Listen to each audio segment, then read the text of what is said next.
Deeper Network Church began when I started as curate. There was a bunch of adults, young adults in the church that I was keen to get alongside and see what God was doing with them and what God could do with them. And so we began to meet, and very soon we quickly felt that God was calling us to get involved with other young adults in central Romford. We were based in North Romford at the time.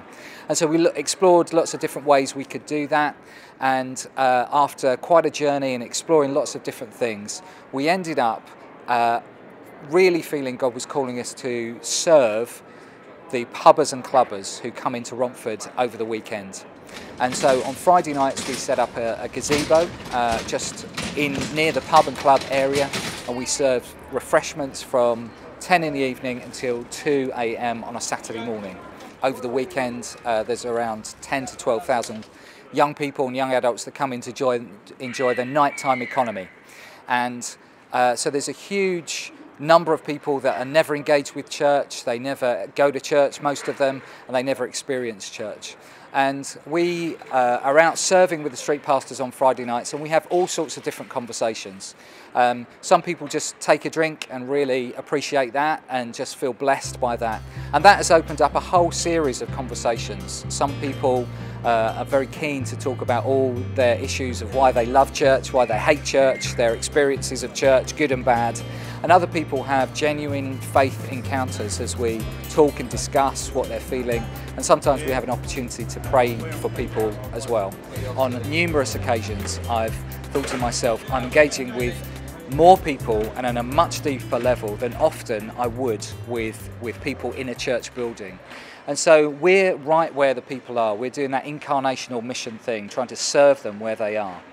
And there's a sense in which we're being the church rather than coming to church on a Friday night. So we're acting as the church, we are serving, we're trying to bring the kingdom and trying to engage in people in conversation about faith and life and all sorts of conversations that they might not normally have. And we're trying to do that in order to be church rather than just do church or come to church. I think that the people at the Deeper Lounge is actually it's really good that they sort of interact with the community and try to help them out on nights like this, because on Friday nights there's always different kinds of people always drinking, or some homeless people who are really hungry. So it's nice that they're helping the community with free drinks like coffee, hot chocolate. I came across Deeper Lounge when I was just out in Romford with my friends. We was just casually walking along, and then they was really nice to us by walking up to us straight up in person, not being rude or anything. I feel fine about them coming out saying that they're Christian. The fact, it's nice to know that they're into a religion. First conversation we might have with someone, we will imagine that they are a disciple in the making. So even though they may not have had any profession of faith or belong to a Christian community, we treat them as a kind of pre-disciple. So on a Friday night, that's the very beginning point. On a Thursday evening, we'll be looking to draw people into community and really walk with people from where they're at. And that means quite a lot of one-to-one contact rather than just group stuff, and trying to do as much as we can, which is about sharing life together and trying to work out what it means to be a disciple of Jesus in the everyday of life rather than just doing church on a Sunday. So yes, there's a sense of forming community, but there's also a sense of walking with people as we travel together as a community together that's known as the Deeper Lounge. Having been serving in central Romford on Friday nights for some time under a gazebo, we really felt God was calling us to be a permanent presence in central Romford.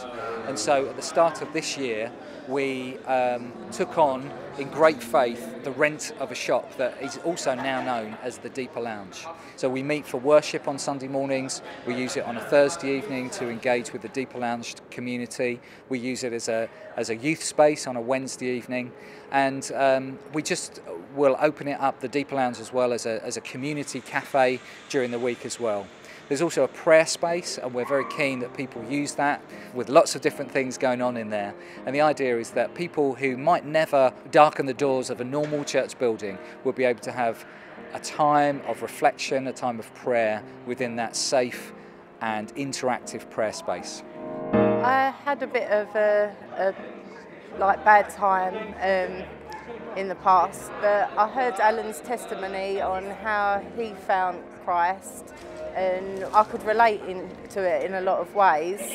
And I decided to go to Deeper the following weekend, and I've been going there ever since. I came across the people from Deeper through one of the youth workers, Alan, who comes to the park and helps out our group.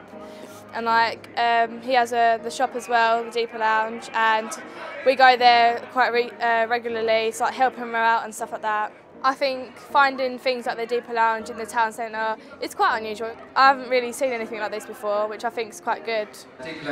We have a core community of Christians that are known as Deeper. That was the original group of people that were at St James and St John's, and we were sent out from there in order to establish a new worshipping community in central Romford. There's actually quite a high bar in terms of discipleship and commitment from Christians. And so it's not as if we're flooded with people wanting to be here, because this is a real missionary endeavour. As far as Deeper Network Church is concerned, we wouldn't be able to do what we have done and are doing without the help and support of Chelmsford Diocese and lots of time, money, energy that has been invested in us. And that includes being granted a Bishop's Mission Order to be able to operate not just in the parish of central Romford, but actually the whole of Havering. Long term, we hope that my role, or half of my role, will be able to be funded as part of a stipend within the diocese, so we're not reliant on grants in the long term. The way we're trying to work is that Deeper Lounge and all that goes on there is one aspect of what we're about. We're hoping that as we grow, as we get to know other people, as we get to know some of the needs, that we'll have other projects that are similar to the Deeper Lounge that we'll be able to replicate and be able to do the community thing, do the serving thing. That might be for young people, we're starting that already. It might be for homeless people, it might be for the unemployed. There's a whole number of different needs, and the idea would be that we would try and reproduce in what we're calling missional communities the Deeper Lounge. So there will be a whole number of different missional projects that would be under the umbrella of Deeper Network Church. When I first began to explore God's calling on my life towards ordained ministry and priesthood, one of my big concerns was I didn't want to end up being the vicar of Dibley, out in the sticks somewhere in a parish where it didn't feel like there was cutting-edge ministry going on. I think I've since realised that actually there's a lot of cutting-edge ministry that does go on in vicar of Dibley type parishes. But for me, I wanted to be doing something where we were being obedient to God's call and we were going to where people are, where they are not into church, they're not coming regularly and be part of a Christian community. I wanted to go and try and serve and lead a group of people who would serve and be incarnational in a particular place, amongst people who may never darken the doors of the church. But the exciting thing about it is following God's calling and following God's leading.